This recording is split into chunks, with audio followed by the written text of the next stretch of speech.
Assalamualaikum warahmatullahi wabarakatuh. Halo everyone, perkenalkan nama saya Hanim Nurani Syahni dengan NIM 40112 Di sini saya akan membahas terkait materi sejarah perkembangan Nakhdul Adab dalam sastra Arab. Akan tetapi, sebelum masuk ke pembahasan, saya terlebih dahulu akan menjelaskan apa sih Nakhdul Adab itu. Pernah kepikiran gak sih gimana orang zaman dulu tahu kalau sekeping koin itu asli atau palsu?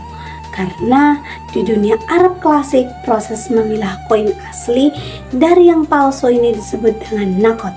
Tapi tahu nggak, di dunia sastra kata ini bertransformasi menjadi ilmu yang super keren, yaitu Nakhdul Adab atau kritik sastra Arab.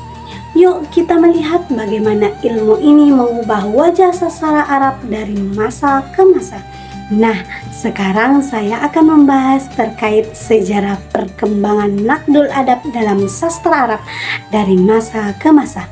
Yang pertama, masa jahiliyah. Perkembangan ini dimulai pada masa jahiliyah, yaitu periode sebelum kedatangan Islam atau pra-abad ke-7 Masehi. Pada masa ini, kritik sastra masih bersifat impulsif, spontan, dan sangat subjektif atau dikenal dengan istilah nakot ta'atsuri. Para penyair terkemuka pada era tersebut terbiasa berkumpul di pusat perdagangan dan kebudayaan. Salah satunya yang paling legendaris adalah Pasar Ukas. Di tempat inilah tokoh kritikus seperti Nabigo Az-Zubiyani bertindak sebagai juri penilai. Proses kritik dilakukan secara langsung berdasarkan intuisi dan kepekaan rasa personal tanpa menggunakan landasan teori yang baku atau sistematis. Yang kedua, masa Sadrul Islam dan dinasti Umayyah.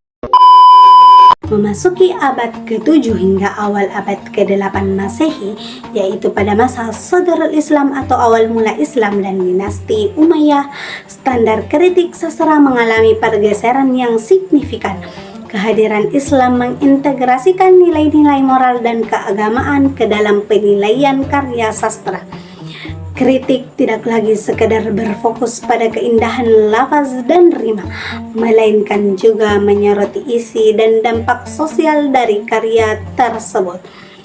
Puisi-puisi yang mengandung unsur penghinaan antar suku atau hijab mulai dilarang, sementara karya sastra yang membawa maslahat mendapatkan apresiasi.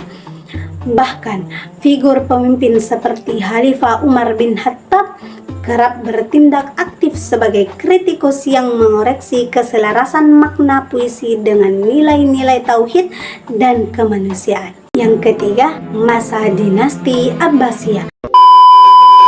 Puncak keemasan perkembangan ilmu ini terjadi pada masa dinasti Abbasiyah yang berlangsung dari abad ke-8 hingga abad ke-13 Masehi.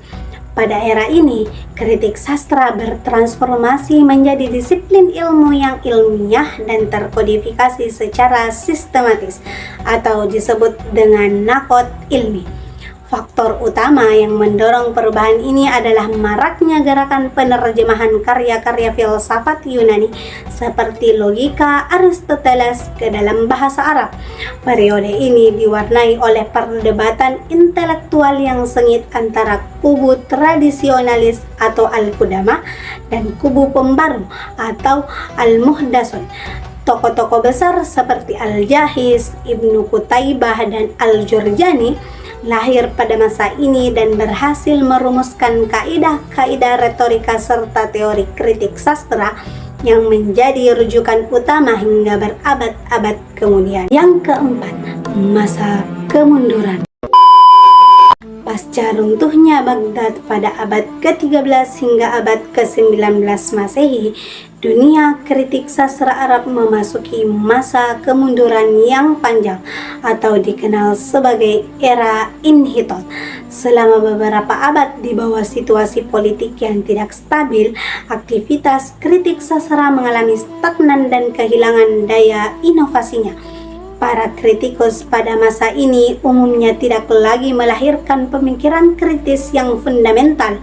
Mereka cenderung sekedar mengulang-ulang teori dari generasi terdahulu, serta terjebak pada pembahasan formalitas luar seperti keindahan visual teks, permainan kata, dan hiasan retorika atau balagoh yang berlebihan tanpa menyentuh kedalaman makna. Yang terakhir, era modern.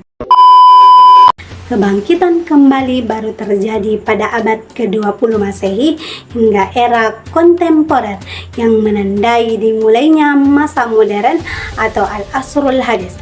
Kebangkitan ini dipicu oleh adanya akulturasi budaya yang intens serta interaksi dengan pemikiran dunia barat melalui gerakan penerjemahan dan pengiriman pelajar ke luar negeri.